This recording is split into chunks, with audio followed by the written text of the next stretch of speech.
ওনার mobile ফোনটা যদি দীর্ঘদিন ভালোভাবে ব্যবহার করতে চান তাহলে এই যে প্লে স্টোরের এই সেটিংসগুলো মাঝে মাঝেই কিন্তু আপনাকে চেক করতে হবে। খুবই দরকারি, অধিকাংশ লোকে এগুলো না জানার কারণে মোবাইল ফোনটা খুব দ্রুত নষ্ট হয়ে যায়, হ্যাং হয়, মেমোরি ফুল হয়ে যায়।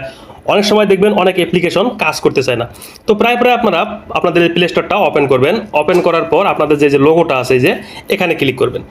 এখানে ক্লিক করার পর প্রথম যে সেটিংসটা চেক করবেন আপনারা, এই যে ম্যানেজ অ্যাপস অ্যান্ড ডিভাইস এখানে ক্লিক করে এখানে দেখতে পারবেন এই যে আপডেটস, এই যে সি ডিটেলস যখন ক্লিক করবেন আপনাদের মোবাইল ফোনের কোন কোন অ্যাপ্লিকেশনে আপডেট এসেছে এখানে কিন্তু শো করবে। অবশ্যই যে অ্যাপ্লিকেশনগুলো আপনারা ব্যবহার করেন এখান থেকে প্রথমে আপডেট দিয়ে নেবেন, তারপর এখান থেকে ব্যাক করবেন। এখান থেকে ব্যাক করার পর এই যে দেখুন ম্যানেজ অপশনটা আছে এখানে ক্লিক করবেন। এটা কিন্তু খুবই গুরুত্বপূর্ণ। আমরা অনেক সময় প্লে স্টোর থেকে অনেকগুলো অ্যাপস ডাউনলোড করি, যখন ভালো লাগে না তখন আবার আমরা কিন্তু ডিলিট করি বা আনইনস্টল করে দিই। তারপর দেখতে পাবেন এই যে এখানে একটা তীরের মতো চিহ্ন আছে এখানে ক্লিক করবেন। এখান থেকে দেখুন এই যে নট ইনস্টল এখানে আপনারা ক্লিক করবেন। যে অ্যাপসগুলো আপনারা ফোন থেকে ডিলিট করেছেন সেগুলো কিন্তু আপনাদের মোবাইল ফোনে রয়ে গেছে, এর কারণে আপনাদের মোবাইলের ফোন মেমোরিটা খুব দ্রুত ফুল হয়ে যায়।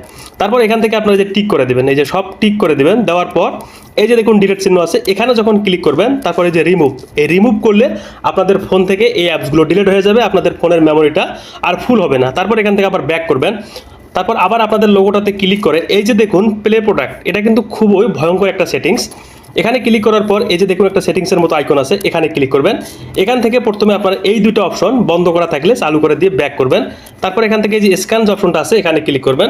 তারপর আপনাদের মোবাইল ফোনে যে অ্যাপ্লিকেশনগুলো আছে, আমার দেখুন 94টা কিন্তু অ্যাপ্লিকেশন আছে। এর ভিতরে কোন অ্যাপ্লিকেশনটা খারাপ, কোনটা আমার মোবাইল ফোনের ডাটা কানেক্ট করতেছে এখানে কিন্তু স্ক্যানের মাধ্যমে ধরা পড়বে। যদি এখানে ধরা পড়ে যে এই অ্যাপসটা আপনাদের তথ্যগুলো চুরি করতেছে এখানে কিন্তু লাল চিহ্ন আসবে, তখন সেই অ্যাপসটা আপনারা ডিলিট করে দেবেন। মাঝে মাঝে এই সেটিংসগুলো আপনারা চেক করবেন। ভিডিওটাকে শেয়ার করতে পারেন, যে কারো কিন্তু উপকারে আসতে পারে।